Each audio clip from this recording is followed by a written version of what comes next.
Good morning and welcome to another edition of the Daily Fix. I am your usual host and advocate Tulo Hoya. This morning I would like to look into some aspects of the evidence in the sense of Meyiwa trial.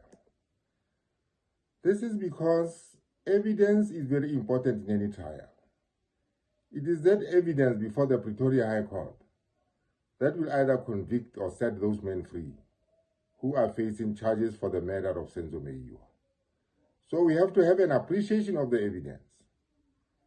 So let us first of all look at the crime scene. You'll recall that the crime scene was left unattended. And this is a basic, requirement of any investigation, that crime scenes must be protected. Access must be restricted to crime scenes so that they are preserved and they are not compromised. Now the bullet, let us talk about the bullet which was found on the crime scene.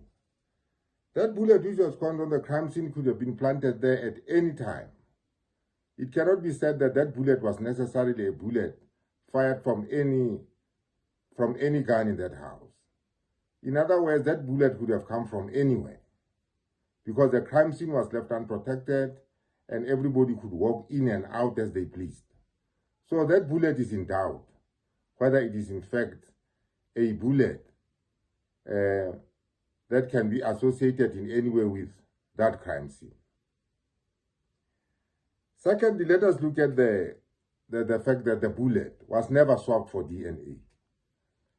The bullet ought to have been swapped for DNA.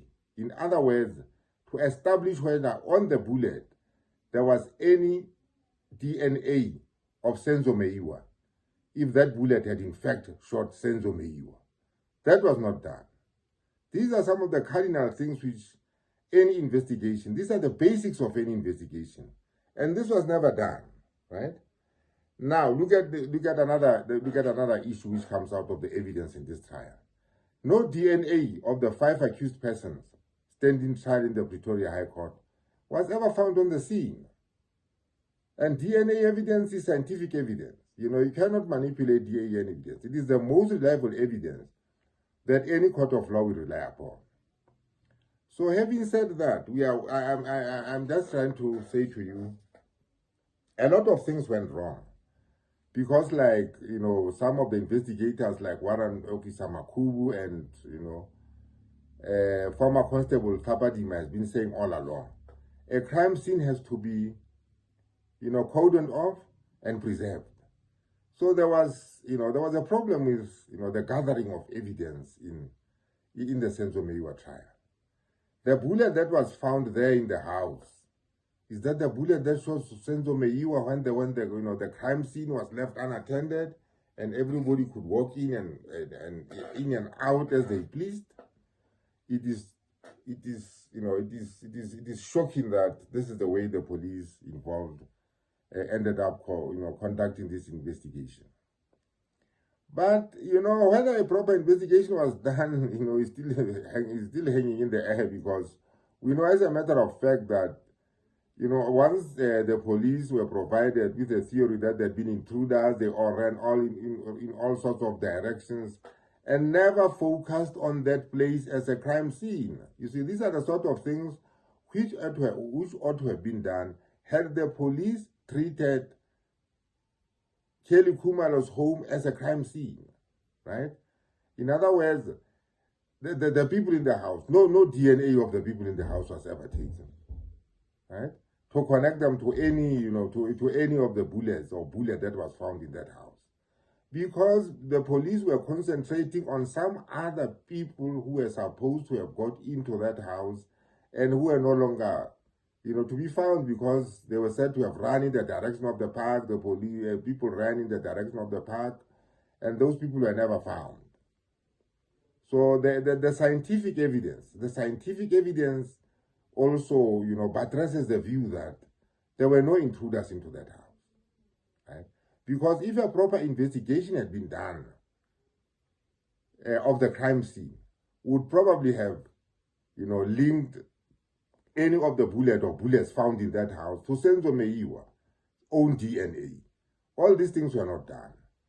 We could have obtained the DNA of the people in the house. This was also not done. What was happening here? But because the police were running away with a theory of their own, not based on the investigation of this matter, they focus in other directions.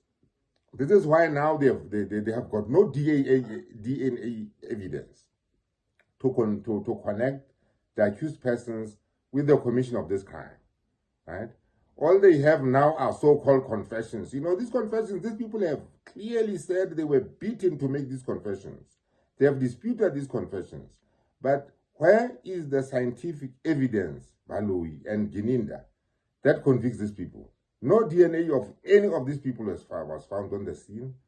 How then do we say these people have got any connection to the crime? It baffles the mind why, when there's no DNA found of any of the 5 accused persons, how you then connect them with the murder of Senzo Meyiwa. But another thing is, if no DNA was found of the 5 people charged with this crime was found on the scene, whose DNA was found there? That is the question. Whose DNA was found? Was any DNA sought in this trial? At that house, in the crime scene, the house is the crime scene. Nobody's DNA was sought. Right? None of the people in the house were subjected to DNA tests to link them either with the gun or, with any other aspect of the investigation, because they were not treated as suspects. So this is very tragic.